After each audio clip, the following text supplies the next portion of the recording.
মানুষ কতটা খারাপ হতে পারে আপনি ততক্ষণ বুঝতে পারবেন না যতক্ষণ না আপনি তার সাথে মিশছেন।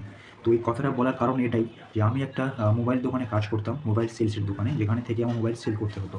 মোবাইল সেলসের দোকানে ২ রকম কাজ হয়। একটা হচ্ছে আপনি দোকানের আন্ডারে থেকে, মানে যে দোকানের যে মালিক তার আন্ডারে থেকে আপনি কাজ করবেন, মানে টাকাটা আপনাকে দোকানের মালিক আপনাকে টাকা দেবে। এটা একরকম হলো। আরেক রকম হচ্ছে আপনি হচ্ছে কোনো কোম্পানিতে, মানে দোকানে থাকবেন কিন্তু আপনি কোনো কোম্পানির আন্ডারে কাজ করবেন। সেটা কেমন? যেমন ধরুন আপনি একটা মোবাইল দোকানে কাজ করছেন, সেই দোকানে বিভিন্ন রকমের কোম্পানির ফোন থাকে। ওপো, রিয়েলমি, ভিভো, রেডমি আছে। যেমন ধরুন ভিভোর আন্ডারে একটা ভিভোর ছেলে থাকবে, সে শুধু ভিভোর ফোন সেল করবে। রিয়েলমির আন্ডারে সে শুধু রিয়েলমির ফোন সেল করবে।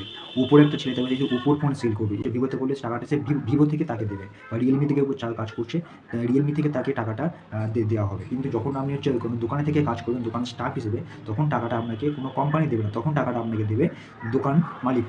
তো আমি হচ্ছে আমার সাথে ব্যাপারটা এইরকম হয়েছে। আমি হচ্ছে দোকানে কাজ করতাম, আমাকে বলেছিল যে তুমি হচ্ছে এখানে ৩ মাস মতো এখানে কাজ শেখো, শেখাতে ৩ থেকে ৪ মাস সময় লাগবে, তুমি আমার দোকান থেকে কাজটা শেখো, আমি তোমার মোটামুটি একটা হাত খরচা দিয়ে দেবো। এবার তুমি যখন কাজটা শিখে যাবে তখন তুমি হচ্ছে তোমাকে কোনো কোম্পানির আন্ডারে ঢুকিয়ে দেওয়া হবে, তাহলে তোমার টাকাটা আরও একটু বেড়ে যাবে। এটা আমাকে বলা হয়েছিল। কিন্তু উনি যে এমন একটা চাল চেলেছে আমার সঙ্গে, ওনার মেন্টালিটি এইরকম যে কোনো ছেলেকে কাজে রাখবো, তাকে কম টাকা দেবো। আমাকে দিত মাসে ৪,০০০ টাকা, ৪,০০০ টাকা মাসের মাইনে দিত। আমি হচ্ছে দোকানে ফোন সেল করতাম, দোকানে যাবতীয় কাজটা যা কিছু সেগুলো সব করতাম। তো উনি কোম্পানিতে ঢোকাবে না এমন একটা মতলব। কারণ একটা মেয়ে ওখানে ৯ মাস কাজ করছে, তাকে এখনও কোম্পানিতে দিতে পারেনি। সেখানে আমি ৩ মাস কাজ করছি, আমাকে কী করে কোম্পানিতে দেবে? কোনো স্টাফ বেশি দিন ওখানে টেকেনি। কারণ ওনার হচ্ছে ব্যবহার ভালো নয়, ১ নম্বর কথা, টাকা দিতে চায় না। একটা ছেলে সকাল থেকে রাত ১০টা পর্যন্ত কাজ করছে, তাকে সকালে টিফিন পর্যন্ত দেয় না। দুপুরে খাওয়ার জন্য ৪০ টাকা দেয়, শুধু সবজি ভাত খাওয়ার জন্য। তাছাড়া অন্য কিচ্ছু দেয় না। নতুন একটা দোকান করেছে আমাদের, সেই দোকানে ১ মাস মতো হয়েছে। ১ মাসের মধ্যে সেখানে ৪ টে ছেলে কাজ ছেড়ে দিয়েছে। ১ মাসের মধ্যে ৪ টে ছেলে কাজে যুক্ত হয়েছে, তারা ৪ টেকে ছেড়েই দিয়েছে। তার মধ্যে একটা মেয়ে ছিল আর ৩ টে ছেলে। কাজ ছেড়ে চলে গেছে ওনার ব্যবহার দেখে। কথাগুলো এই জন্যই বললাম যে এই কথাগুলো কারোর জন্য কাউকে জানা দরকার। একদম সেই দোকান থেকে আমি কাজটা ছেড়ে দিয়েছি। ছেড়ে দেওয়ার পরে আমার এখনও টাকা দেয়নি। আমার মাসের যে ৪,০০০ টাকা পাই, সেই টাকাটা এখনও দেয়নি। তো আমি বলেছি আমার টাকা দরকার নেই। আপনার যে টাকাটা, যেটা আপনি মাসে মাইনে দেন, তো সেটা আমার দেওয়ার দরকার নেই। আমার টাকাটা এই জন্য আটকে রেখেছে যে আমার বাড়ি থেকে দোকানে যেতে ১ ঘন্টা ১৫ মিনিট সময় লাগতো। সেই ১ ঘন্টা ১৫ মিনিটে যাবো, ফের ৯টার সময় বন্ধ করে ১ ঘন্টা ১৫ মিনিট রাস্তা আমি গাড়ি চালিয়ে আসবো। তারপর বাড়িতে আসতাম। ৯টার সময় বন্ধ করলে আমি বাড়িতে পৌঁছাবো ১০টা ১৫, বা রাস্তা যদি জ্যাম হয়ে যেত তখন ১০টা ২০-২৫ হয়ে যেত। এবার এসে খাওয়া-দাওয়া করে শুয়ে পড়লাম। সকালে আবার ৯টার মধ্যে গিয়ে দোকানটা ওখানে খুলতে হবে। এমন একটা চাপের ব্যাপার ছিল। তো আমার টাকাটা এই জন্য দেয়নি যে আমি একটা কাস্টমার ওখানে এসেছিল, যে কাস্টমারটা ১ম একবার এসছে, একটা মহিলা এসছে, সঙ্গে তার একটা বাচ্চা মেয়ে এসেছিল। তো ওনার মেয়ের জন্য একটা ফোন নিয়েছিল। তো সেই ফোনটা পুরো ক্যাশে নিয়েছে। মহিলাটা খুব ভালো, ক্যাশে নিয়েছে। ক্যাশে নেওয়ার পরে সেকেন্ড টাইম আবার এসছে ওনার বড় মেয়েকে নিয়ে, ওনার বড় মেয়ের জন্য ফোন নিতে এসছে। তো ওনার একটু টাকার একটু প্রবলেম ছিল, বললো আমি হাফ টাকা দেবো, আপনি আমার কোনো ডকুমেন্টসটা আপনি জমা করে রাখুন, আমি বাকি টাকাটা যখন দেবো তখন হচ্ছে আপনি এই ডকুমেন্টসটা আমাকে ফেরত দেবেন। আমি যেহেতু একবার এখান থেকে ফোন নিয়ে গেছে, আমি বিশ্বাস করে ওনাকে ফোনটা দিয়েছি যে আপনি ১,০০০ টাকা দিন, আর ৫,০০০ টাকা দিয়েছে। ফোনটার দাম ছিল ৯,৫০০ টাকা, ৫,০০০ টাকা দিয়েছে, তো ওনার বাকি আছে ৪,৫০০ টাকা। সেই ৪,৫০০ টাকাটা তো ২৮ তারিখের মধ্যে টাকাটা দিয়ে দেবে। তো মালিক আমাকে এরকম বলছে যে তুমি এখানে কাজ ছেড়ে দিচ্ছ, তো তুমি তো আমাদেরকে জানিয়ে তোমাকে বাকিটা দাওনি।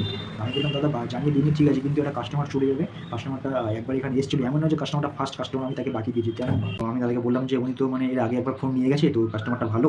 তো সেকেন্ড টাইম ওনাকে যখন ফোন নিতে এসছে, তো ওনার টাকা একটু কম ছিল, তো উনি ফাইন্যান্সে তো ফোন করতে পারবে না। আর হচ্ছে ফাইন্যান্সে ১০,০০০ টাকার কম হলে কখনো ফাইন্যান্স হয় না। তো ফোনটার দাম ছিল ৯,৫০০ টাকা। তো উনি হচ্ছে ৫,০০০ টাকা দিয়ে গেছে। আপনার বড় মেয়ে বলেছে আমি তো এই মাসে টাকা পেলে, মাইনে পেলে তোমার ৪,৫০০ টাকাটা আমি দিয়ে যাবো।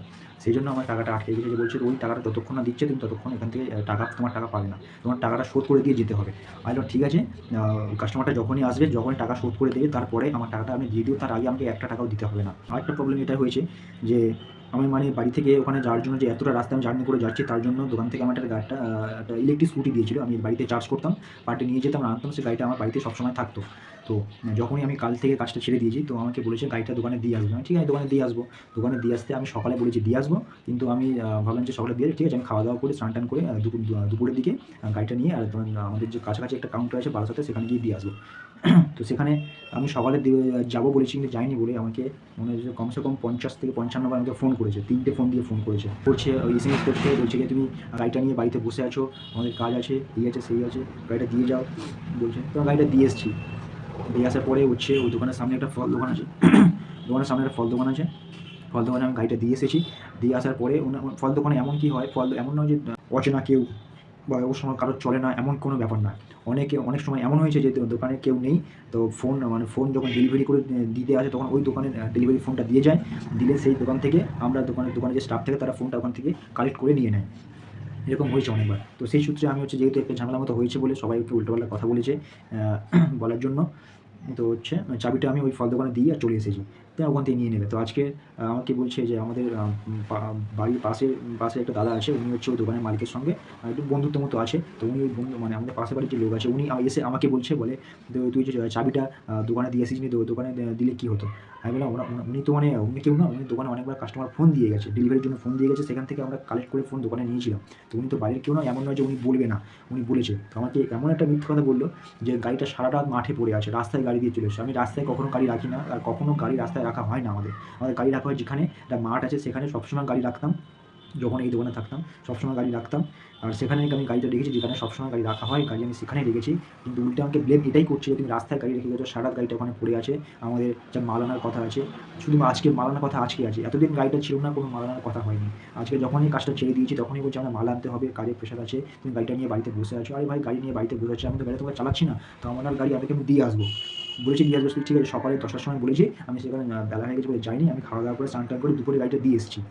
তো এইটুকু জানানো ছিল যে এমন লোকও হয়। তো আপনারা যখনই যেখানে কাজ করতে যাচ্ছেন সেখানে একবার ভালো করে কথা বলে নেবেন যে আমাকে কত টাকা দেওয়া হবে, কী কাজ করতে হবে, ঠিক আছে? এবারে দেখুন, একটা নতুন জায়গাতে গেলে সবারই প্রথমবারে বুঝতে অসুবিধা হয়, প্রবলেম হয়, সে ঠিক আছে।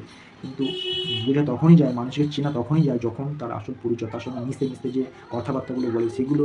দেখ, আমি সহ্য করছি অনেকদিন আগে থেকে, এগুলো শুরু থেকে আমি সহ্য করতাম। ওরা তোমার সামনে ভালো বলবে, পিছনে তোমাকে উল্টোপাল্টা কথাগুলো বলবে, এটা করে না, সেটা করে না, এই করছো না, লেটে আসে, এই সেই বিভিন্ন কথা বলবে। আমি ওখানে ৯টার সময় দোকান খুলছি মানে বাড়ি থেকে আমার বেরোতে হবে ৮টার আগে, ৭টা ৫০-এ বেরোতে হবে। তো এতক্ষণ যে এই ১২-১৪ ঘন্টা যে আমি ডিউটি করলাম, তার জন্য তো একটা ছেলেকে সকালে একটা টিফিন তো দেওয়া প্রয়োজন। সে ৳১০ টিফিন পর্যন্ত দেয় না। দুপুরে খাওয়ার জন্য ৳৪০, শুধু সবজি ভাত ৳৪০। সারাদিন শুধু সবজি ভাতে পার ডে খেতে হবে। অন্য কিচ্ছু দেবে না। দেবে ৳৪০। তারপর মাসের মাইনে কত? ৳৪,০০০। এমন কি করবে? শুধু আমি বলে ওখানে ৩ মাস কাজ করেছি। তাও এই মাসে টাকাটা এখন আটকে রেখেছে, টাকাটা দেয়নি। আমি বলেছি আমার টাকার দরকার নেই ভাই। আমার যদি মনে হয় দেবে, না হলে দেবে না, সেটা আপনার ব্যাপার। তো এইটুকুই বলার ছিল, আর কি তেমন কিছু করার নেই। So thank you.